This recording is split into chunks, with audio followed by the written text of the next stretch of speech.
गांव गांव से बन ठन के हीरो आवेला, गांव गांव से बन ठन के हीरो आवेला। आ साइकिल में आगा बैठा के लवंडा लावेला, साइकिल में आगा बैठा के लवंडा लावेला। और झरिलिया के कनखी मारेला झरलवा आवेला, झरिलिया के कनखी मारेला झरलवा आवेला। और मेला घूमने के धक्का मारेला छेलवा आवेला। मेला में कैसे कैसे लोग आवेला धक्का मारे वर्दा बनवे ना।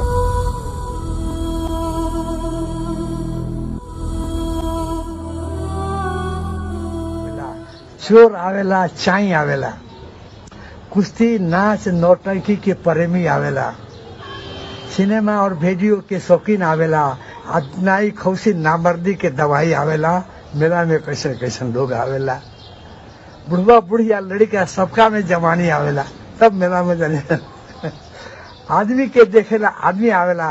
सिंगापुरी तीसी के तेल में जिलेबी छाने वाला आवेला। अब बकरी या भैंसा के मांस के चिकना के साथे दारू बेचवा आवेला। सबसे ज्यादा जुआ के व्यापार आवेला। आदमी के ठगेला आदमी आवेला, आदमी के देखेला आदमी आवेला। मेला में कैसे कैसे लोग आवेला। गांव गांव से बन ठन के हीरो आवेला, गांव गांव से बन ठन के हीरो आवेला।